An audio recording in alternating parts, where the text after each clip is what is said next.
I'm coming back to the start where you found me. I'm coming back to your heart. I surrender. Take me.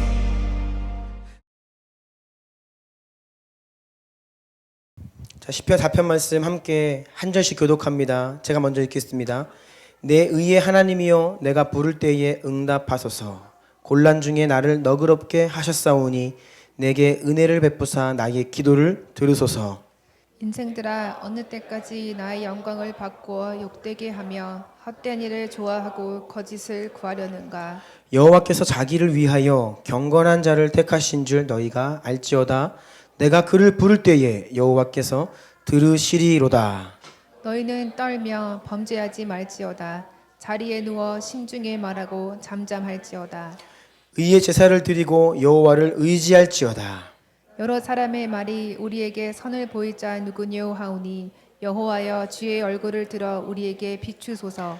주께서 내 마음에 두신 기쁨은 그들의 곡식과 새 포도주가 풍성할 때보다 더하니이다. 내가 평안히 눕고 자기도 하리니 나를 안전히 살게 하시는 이는 오직 여호와이시니이다. 아멘. 아멘. 기도 한 번 더 하고 말씀 나누겠습니다. 존귀하신 주님, 아버지의 말씀 생명이 오니 그 생명의 말씀 앞에 엎드리고 그 말씀으로 우리가 살아나기를 원합니다. 우리를 가르치시고 알리시고 이해할 뿐 아니라 우리의 마음, 심령, 삶이 변화되게 하옵소서. 말씀이 은혜로 역사하여 우리 삶 가운데 정말로 생명력이 흘러 넘치게 하옵소서.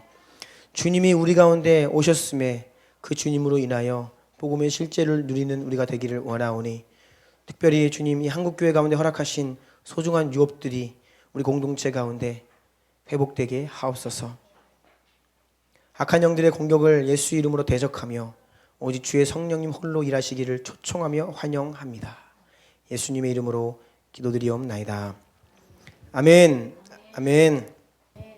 자, 오늘 하나님께서 우리 2017년에 우리에게 주신 비전이 바로 한국교회에 주신 세 가지 유업의 회복입니다. 경건과 부흥과 열방의 이 세 가지 유업을 한국교회에 주셨는데, 이것의 회복을 위해 우리를 기도로 부르십니다. 그래서 올 2017년은 우리가 기도의 자리로 나아가 이 세 가지 유업을 회복하는 것이에요. 그래서 오늘부터 위대한 유산이라는 시리즈 설교를 합니다. 한국교회에 주신 위대한 유업들. 그런데 지금은 대가 끊어져서 우리 교회에서 다시 회복해야 될 믿음의 유업들, 위대한 유업들에 대해서 다루려고 하는데요. 오늘은 그 모든 유산들을 이해하기에 앞서 한국교회에 큰 영향을 준 이 경건주의라는 이 배경에 대해서 좀 함께 나누는 시간을 가지려고 합니다. 제가 본래 이 경건주의에 대한 관심이 많이 있었습니다. 그래서 제가 신대원 졸업 논문도 독일 경건주의 운동에 대한 연구라는 제목으로 논문을 또 썼고요. 오늘 설교는 저의 졸업 논문을 요약한 것이라고 보면 됩니다. 저도 다른 사람들의 글을 다 요약한 것이지만 오늘 제 논문을 요약한 것이라고 보시면 되고요.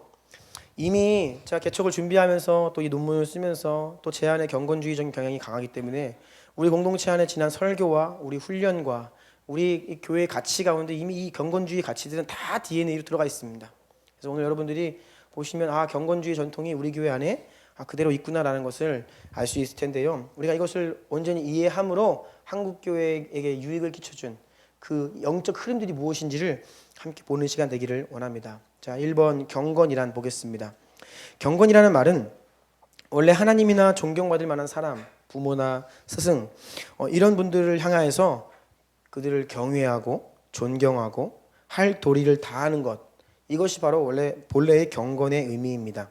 이 단어가 신약 성경에서 쓰일 때에는 하나님과 예수 그리스도에 대해 우리가 예배하는 마음, 또 두려워하는 마음으로 살아가는 삶의 방식을 경건 또는 경건함이다라고 이야기합니다. 가로 2번에 보면 칼빈의 경건에 대한 정의가 나와 있는데 읽어주시겠어요? 참된 경건이란 하나님 아버지를 사랑하며 주로서 두려워하고 경외할 뿐만 아니라 그분의 의로움을 받아들이고 그분을 거역하는 것을 죽음보다 더 무서워하는 신실한 감정이다. 이 같은 경건을 가진 자는 누구든지 자기 자신을 위해 성급하게 어떤 신을 고안해내지 않는다.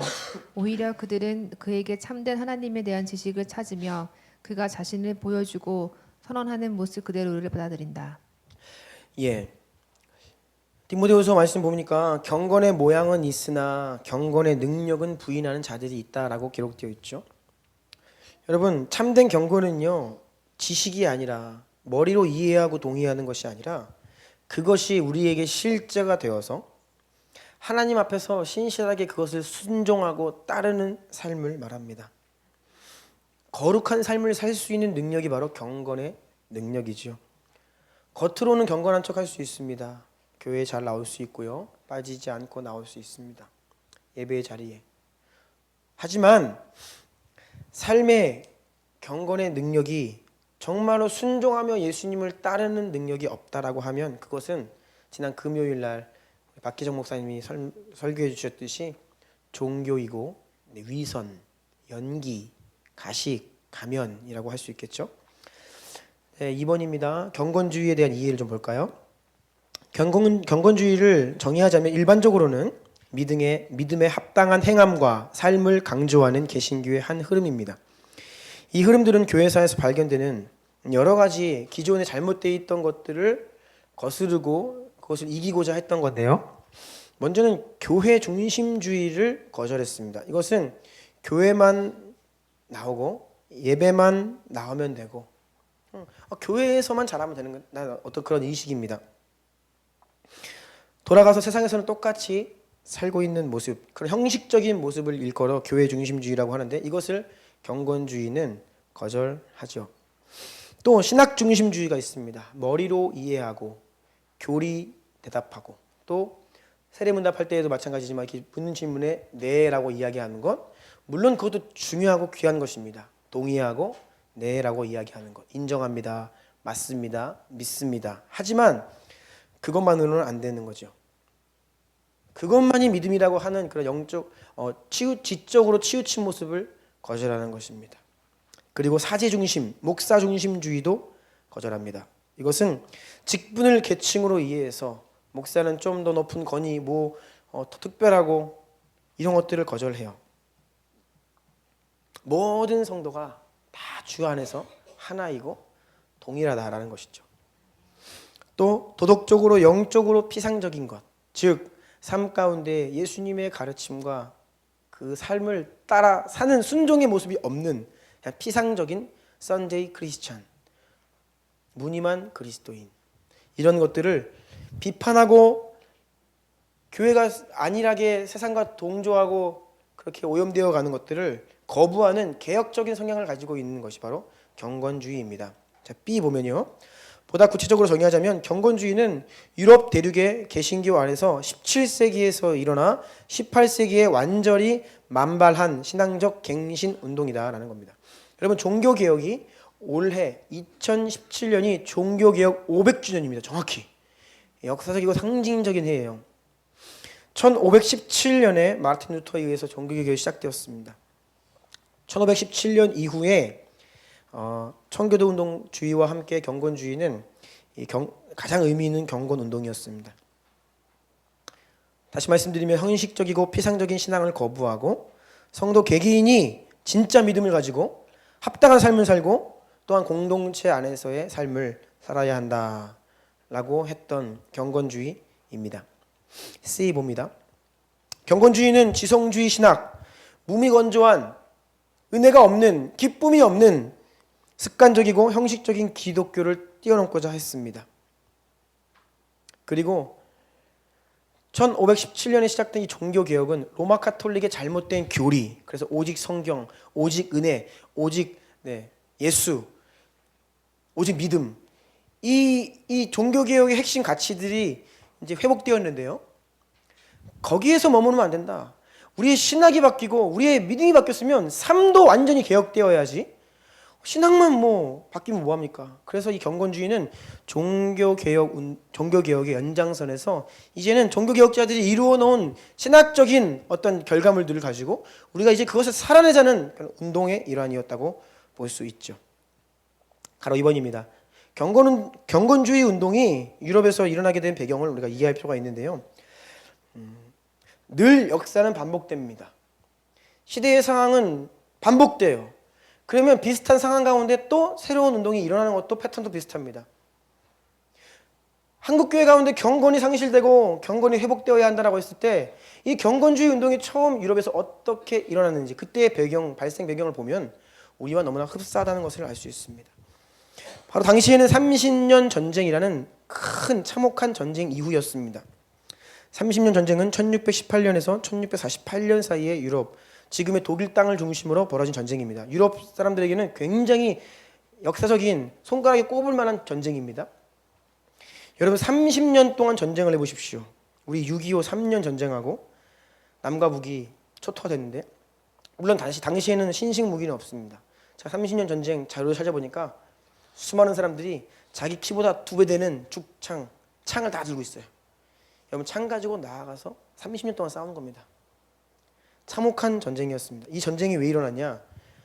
개신교도들, 이제 종교개혁을 한 이후에 많은 개신교도들이 생겼는데 이 로마 가톨릭의 압제 가운데 신앙의 자유를 못 얻는 거예요. 로마 가톨릭에서도 개신교도들을 죽입니다. 잘못된 신앙이라고, 이단이라고. 그러니까 이 개신교와 가톨릭 간에 싸움이 벌어진 거예요. 이게 국가 간의 전쟁으로 번져서 당시에 수많은 왕국들이 군주 하에 있던 국가들이 연합되어 있던 신성 로마 제국이라는 큰 나라였는데요. 그때 그 안에 싸움이 벌어진 거예요. 종교 싸움에 국가 싸움이 된 거죠. 30년을 싸웠습니다. 엄청난 전쟁이었습니다. 이 30년 전쟁이 끝난 이후에 무려 100년 동안 전쟁 복구가 안 됩니다. 전쟁 그 결과가. 독일 인구가 추정치로 당시 1,500만에서 600만 정도로 줄었다. 3분의 2 이상이 죽음을 당합니다. 그리고 극심한 가난 가운데 패스트 이런 유행병이 돌고 거리에 있는 병자들, 가난한 자들이 즐비했고요. 경제가 파탄돼서 화폐, 돈의 가치가 없어져서 다 물물교환 시대로 회귀했고요. 그래서 법도 질서도 사라져서 사람들이 약탈하고 빼앗고 이렇게 너무나 황폐한 현실이 되어버렸습니다. 이것이 경건주의 운동이 탄생하던 일반적인 국가 배경입니다. 그런데 이러한 상황에서 교회들이 무엇을 하고 있었냐? 여전히 교회는 가톨릭 교회와 교리 논쟁하고 있었습니다. 뭐가 진리인가? 물론 중요합니다. 역사가 자꾸요 이 교리 논쟁을 너무 하면요, 근데 교리 필요 없어. 그러면서 또 체험 중심으로 또 막 가고, 체험을 하다 보면 또 교리가 필요하니까 왔다 갔다 이런 진자 운동을 하는데 우리는 항상 이 중심을 지켜야 됩니다. 교리 논쟁하느라 성도들의 삶이 피폐하고 가난하고 굶어 죽고 영적으로 너무나 메말라가는데 무관심했어요. 관심이 없고 무능력했고 아무런 영향력도 행사하지 못했습니다. 당연히 성도들은 도덕적으로 타락했고 신앙의 열정이 식어갔고 교리적으로만 그냥 동의하고 그래 우리가 다니는 교회의 이 신조에 우리는 동의해, 이 정도 수준에서 그리스도인들이라 칭함받는 시대가 되었죠. 대부분의 성도들이 성령 체험과는 무관한 삶이 되어버렸습니다. 아무런 체험도 없습니다. 그냥 태어나면서부터 모태신앙으로 태어나서 그냥 교회의 이름만 걸고 다니는. 교회 가운데는 범죄하는 자들, 또 만취되어 방황하고 심지어 사회에서 지탄받는 부도덕한 사람들이 교회 안에서는 믿음 좋다는 소리를 듣는 시대가 바로 당시 상황이었습니다. 최악의 상황이었죠. 예배 가운데 성령의 임재가 전혀 없고 역동성을 상실했고 본질을 상실한 채 점점 형식화되어 갔습니다. 여러분 이게 종교 개혁이 일어난 후에 우리 개신교의 모습이었다는 거예요. 그 엄청난 아름다운 종교 개혁을 이룬 후에 교회가 이렇게 이 지경이 되었습니다. 당시의 배경은 지금 한국 교회와 공통점이 참 많습니다, 여러분. 먼저는 이게 종교 전쟁이라고 했지요. 개신교도들이 신앙의 자유를 얻으려면 당연히 자신들 다스리는 군주와 왕들에게 잘 보여야 되는 겁니다. 그래서 어쩔 수 없이 이 권력자들과 같이 손을 잡게 돼요. 물론 좋은 의도였습니다. 신앙의 자유를 위해 개신교도들의 목숨을 잃지 않은 자유로운 예배를 위해 투쟁하자라고 하여서 당시 군주들과 손을 잡고 투쟁을 하고 전쟁을 벌인 겁니다. 그런데 여러분 기독교 역사에서 항상 공통적으로 증언하는 것은 교회가 세상 권세와 권력과 정치의 세력과 결탁해서 무슨 일을 하면요 반드시 부작용이 있고 교회는 타락하게 됩니다. 정치는 게임이거든요. 주고받는 것입니다. 정치 권력자들로부터 교회가 도움을 받으면요, 교회는 반드시 그곳에 그들에게 줘야 되는 게 있습니다. 그래서 결국 교권이 가진 자들 정치에 의해서 유린당하고 교회가 나라의 말을 들어야 하고, 그래서 우리는 정교 분리의 원칙을 지켜야 되는 거예요. 즉 교회는 정치, 나라, 권력과는 거리를 두어야 합니다. 그런데 우리나라 보십시오. 지금 새누리당 비대위원장 목사님 아시죠? 그리고 그동안 제가 이제 여러 차례 말씀드렸습니다. 동성애 반대, 이슬람으로부터 우리를 보호하고 낙태 이런 거 반대. 참 기독교적인 좋은 가치들입니다. 저는 그러한 가치들을 지키고자 기도하고 또 힘쓰고 싶은데, 그런데 한국교회 안에서 이러한 운동을 하는 그룹들이 이것을 위해서 정치적으로 자꾸 표명을 해요. 어떠한 이것을 지지해준 정당의 편을 들고 그 정당의 후보자를 찍으라고 합니다. 여러분, 이게 지금 결탁되어 있는 거예요. 교회가 반드시 타락합니다. 지금 보여주고 있잖아요. 보시죠? 박근혜 대통령 그 변호하는 분이 기도를 하고 변호를 하고 있고요. 지금 박 대통령 보호하자고 지금 기도회하고 있습니다. 왜요? 왜죠? 그동안 그쪽 편을 들어왔기 때문이에요. 교회는 진리를 이야기해야 되죠. 정치 어떤 편에 들면요, 반드시 후유증이 있게 되는 겁니다. 그것을 우리가 보고 있습니다. 당장 우리가 입법권을 가지고 있는 정치인들 로비에서 교회가 우리에게 이익이 되는 어떤 법을 입법해 주면 좋죠. 그런데 여러분, 그것은 우리에게 칼이 되어 돌아올 수 있습니다. 교회는 하나님 방법으로 기도, 또 교회가 해야 될 영역들이 있죠. 그거는 믿는 게 정치인들이 해야 될 문제들입니다. 교회가 그것과 공식적으로 결탁하면 반드시 부작용이 있다. 지금 대한민국은 그러한 부작용 가운데 있다라는 것입니다. 지난 오랜 세월 속에 지난 반세기 동안 한국교회의 지도자들이 정치 권력의 편에 섰기 때문입니다. 이것이 당시 독일의 상황과 우리나라가 비슷한 배경입니다. 두 번째는 성도들의 삶이 세상과 구별 없이 타락했다는 공통점이 있습니다. 여러분, 지금 대한민국 국민들이 기독교인, 교회 다니면 착한 사람, 양심적인 사람, 깨끗한 사람이라고 말합니까? 아니요. 결코 그렇지 않습니다. 만일 우리가 조금 도덕적으로 선하다고 생각하면요, 우리의 착각이죠. 세상은 교회를 걱정하고 있고 온갖 말도 안 되는 비리가 다 있다고 여깁니다. 제가 어제 그분 만나가지고 얘기하다가 그분이 말씀하신 그 예수님이 인도에 가셔서 그 내용을 한번 찾아보려고 검색을 하다 보니까 안티 기독교 사이트가 또 뜨더라고요. 그래서 오랜만에 한번 들어가서 봤습니다. 세상이요, 교회를 얼마나 조롱하고 있는지 모릅니다. 그런데 부끄러운 것은 그들의 비난이 상당 부분 사실이라는 것입니다. 부인할 수 없는 우리 안에 있는 세상과 별다를 바 없는 그런 좀 연약한 모습들, 이것이 당시 독일 교회와 비슷한 모습이죠. 언제부터인가 세상 한복판에 터지는 비리와 스캔들의 중심에 기독교인들이 등장하기 시작했습니다. 제가 학창시절이었던 걸로 기억하는데 당시 온로비 사건, 지금처럼 막 청문회, 검찰총장부터 시작해서 다 청문회에 불려왔는데 거기에 오는 사모님들이 다 교회에서 만난 분들이었고 장로님, 권사님들이었죠. 그 이후로 뭐 이슈만 터지면 그 중심에 대한민국의 한국 성도님들이 있어요. 이번 최순실도 성도라고 하고 있고, 네. 그리고 최태민 그 안수를 준 사람도 다 기독교계입니다. 돈 받고 안수였다고 합니다. 목사 안수. 이게 지금 한국 교회의 타락상들이 이 사회 곳곳에서 드러나고 있습니다. 전혀 구별 없이, 아니요, 오히려 더 악하고 더러운 곳에, 냄새나는 곳에 기독교인들의 이름이 올라가 있다는 것이죠. 여러분, 과연 우리는 세상의 빛과 소금으로 살고 있습니까? 세 번째 또 공통적인 배경은요, 형식주의와 습관주의입니다. 그럼과 동시에 성도들이 이제 계속 교회는 나가고 형식적이고 습관적으로 큰 은혜는 없고 도전이 없고 결단이 없고 회개가 없고 돌이킴이 없는, 그러나 교회는 나가는 이러한 상황들, 우리의 모습이라는 것입니다.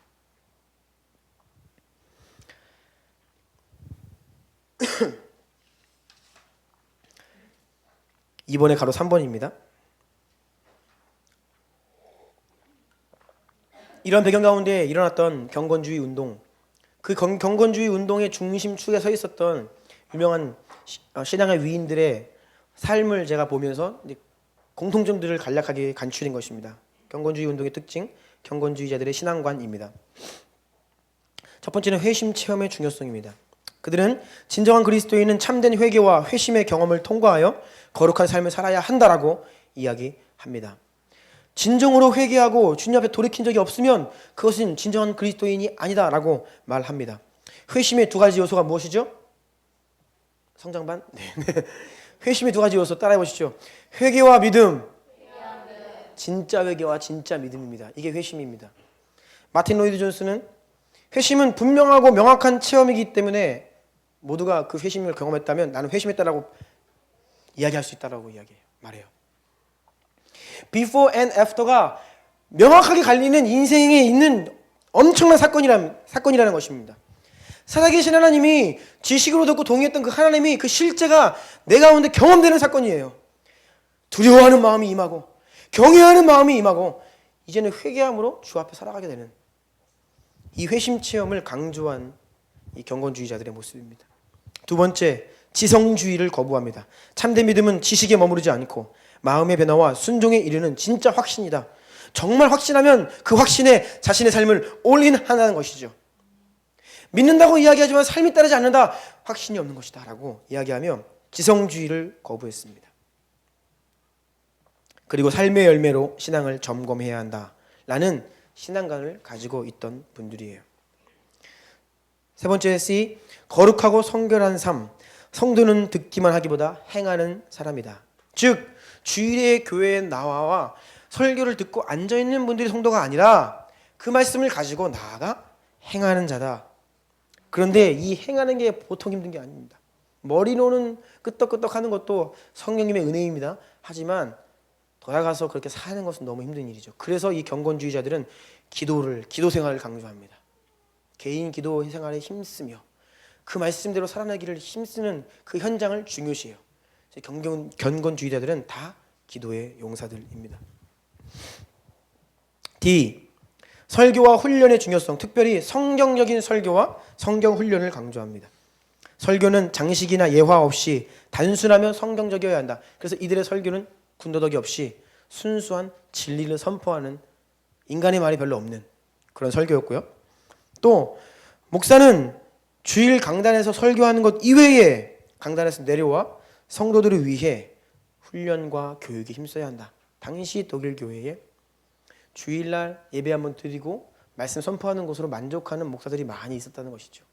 그리고 뒤에 가서 연구하고 한창 가톨릭에 싸울 때이니까요.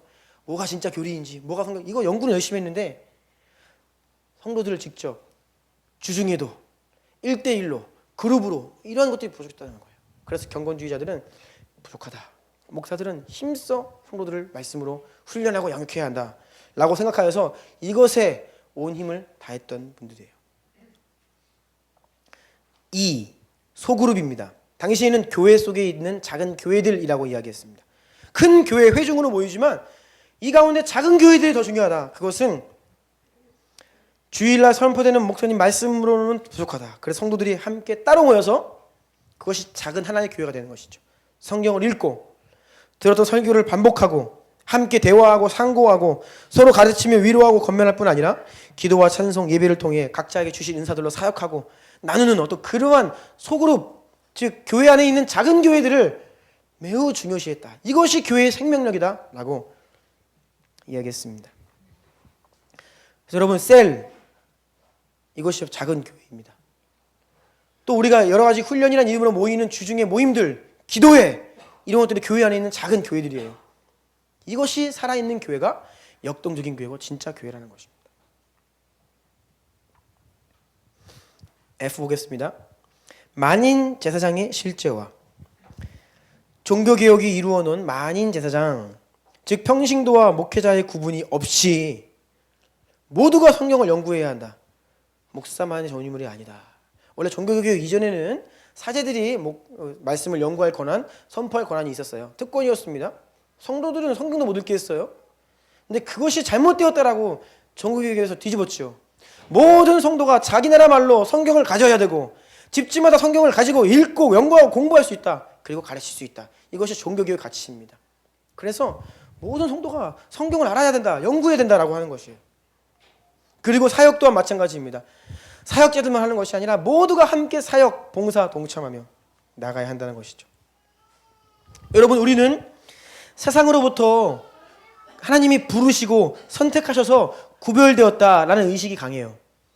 세상에서 하나님이 우리를 부르셔서 이 예배에, 교회에 나와왔다, 부름받은 이 의식은 강하게 있습니다. 그런데 우리가 부름받은 우리가 하나님이 다시 우리를 삶의 현장으로 파송했다라는 개념은 약해요.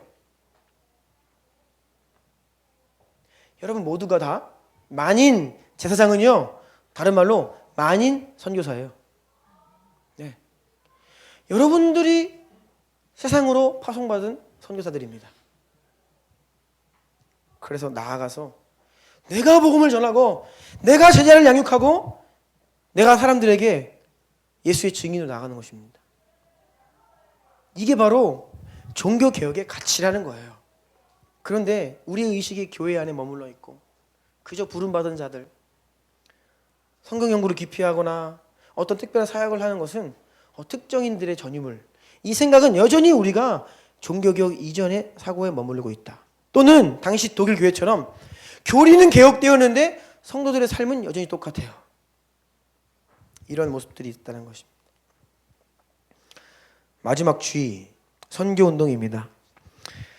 경건주의자들은 모든 그리스도인들은 그리스도의 지상명령, 선교사명을 감당해야 한다라고 했습니다. 그래서 여러분, 경건주의 운동을 통해 개신교, 선교의 문이 활짝활짝 열리는 것입니다. 윌리엄 캐리 다 이때 시대에 나온 사람들이에요. 이전까지는 선교의 움직임이 별로 없죠. 자, 3번입니다. 마지막, 한국교회에게 주신 경건의 유업의 회복. 미국 제1차 대각성 운동, 그 연도를 한번 잘 봐주세요. 그리고 우리가 많이 나누었던 헤런 훗 모라비안 공동체 부흥 운동 연도를 보면, 또 영국 웨슬레 부흥 운동 다 1700년도 초반이죠. 아까 보셨겠지만 30년 전쟁이 1648년에 끝이 납니다. 그 이후에 피폐했던 상황 가운데 경건주의 운동이 일어나요. 그래서 비로소 이 1700년도 초반에 경건주의가 발흥하고 꽃을 피우게 됩니다. 그래서 전 세계적인 이 부흥 운동들이 다 경건주의의 영향 가운데 일어나죠.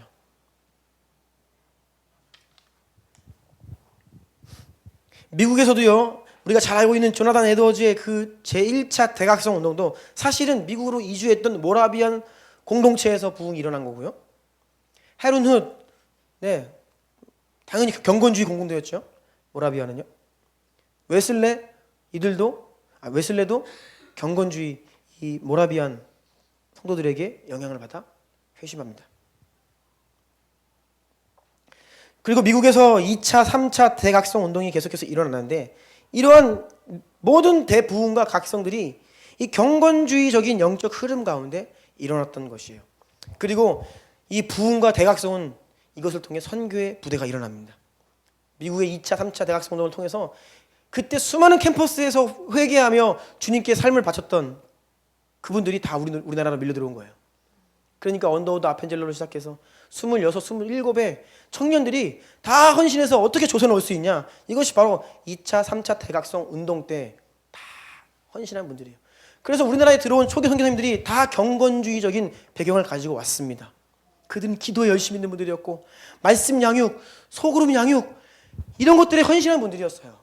그래서 한국교회가 초기부터 이 경건주의 전통 가운데 잘 자리 잡으며 시작할 수 있었다라는 것이죠. 이후로 이제 이 한국교회 가운데 이 경건주의 DNA가 심겨져서 계속해서 경건주의적인 성격의 기도 모임들이 한국교회에서 발흥했습니다. 전 세계에서 유례 없는 기도 운동이 또한 우리나라에서 일어났고요. 성경 공부 운동, 말씀 사경의 운동, 그러면서 신앙 체험과 이 거룩한 삶으로 이어지는 일련의 그 교회 안에서 일어나는 이 부흥회들, 성도들이 영적으로 무장되어서 강력히 복음을 증거하게 되었고, 계속해서 교회들이 부흥하게 되었죠. 이 한국교회 소그룹 이 구역, 원래 구역이었죠.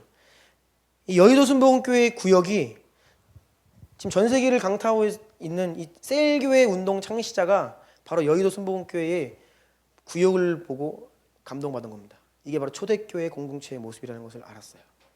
그 어마어마한 큰 회중교회 성도들이 집으로 돌아가 각각 집마다 구역으로 모여서 뜨겁게 기도하며 아픈 자가 있으면 기도할 때 병든 자가 낫고 또 함께 음식을 만들어서 식사를 하고 함께 예배를 드리는 이 작은 교회들을 본 거예요.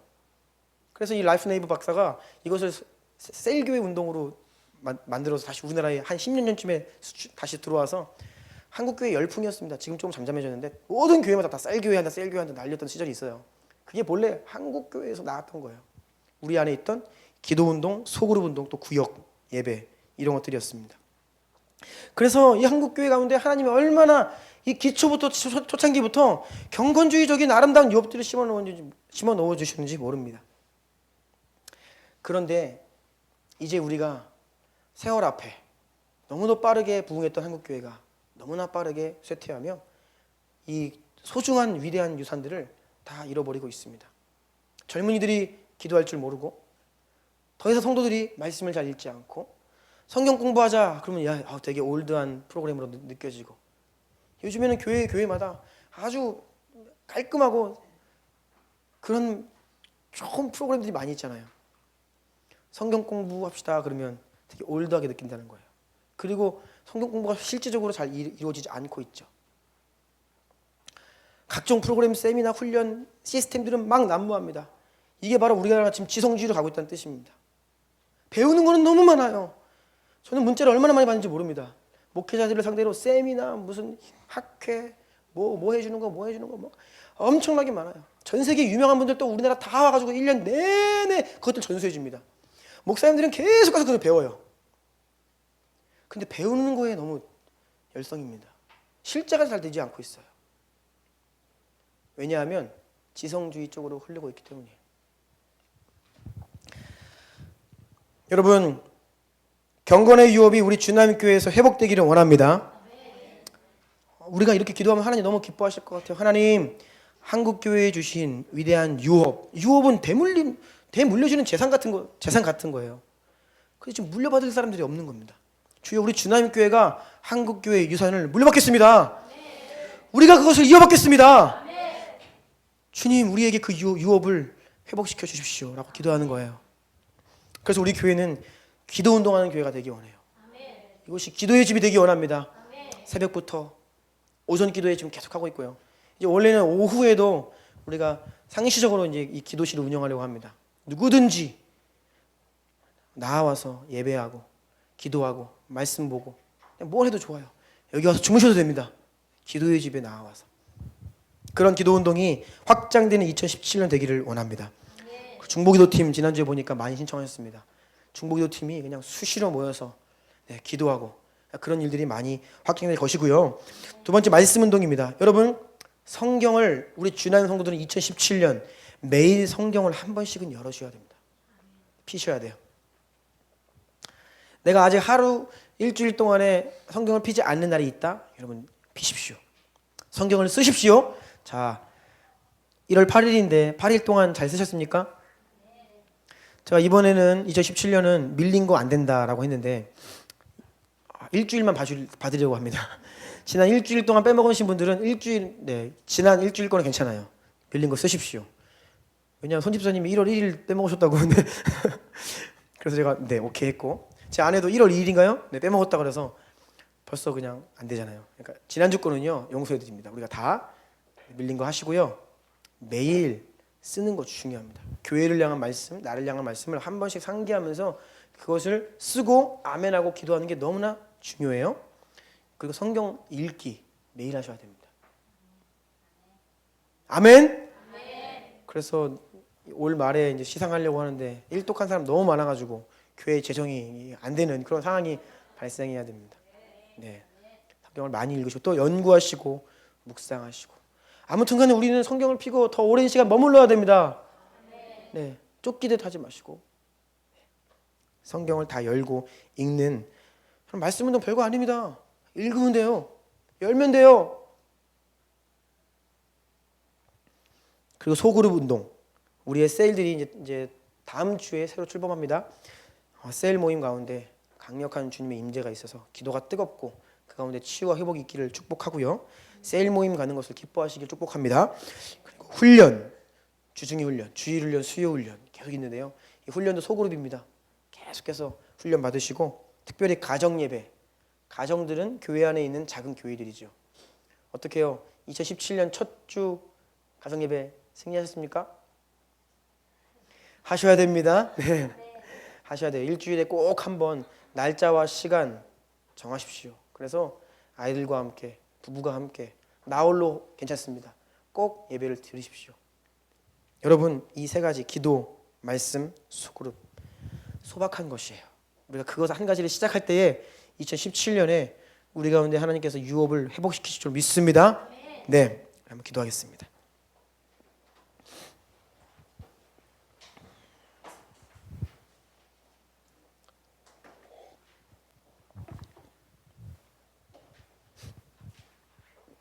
이 시대 가운데 우리가 이대로 그냥 살 수 없습니다.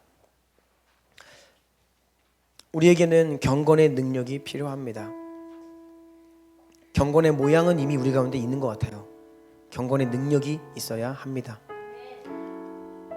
기도하는 교회, 말씀을 사모하는 교회, 또 모이기에 힘쓰는 교회, 그래서 셀로, 훈련으로 모이는 교회, 가정 안에서도 예배하는 교회 되기를 원합시다. 주님, 한국 교회에 150년 전에 심어주셨던 이 경건의 유업, 우리에게 정말 그 신실한 경건한 자들을 선교사로 보내주셔서 이 땅 가운데 심어놓으신 그 아름다운 유업의 대가 끊겼나이다. 주여, 우리 주남교회 가운데 그 유업의 대가 회복되게 하시고 이어받게 하여 주십시오. 우리가 그것을 이어받을 것입니다. 우리가 그것을 환영합니다. 우리에게 회복시켜 주십시오. 우리 주여 부르며 기도운동과 말씀운동과 소그룹운동이 우리 삶 가운데 우리 교회에 회복될 수 있도록 주여 부르며 기도하기를 원합니다.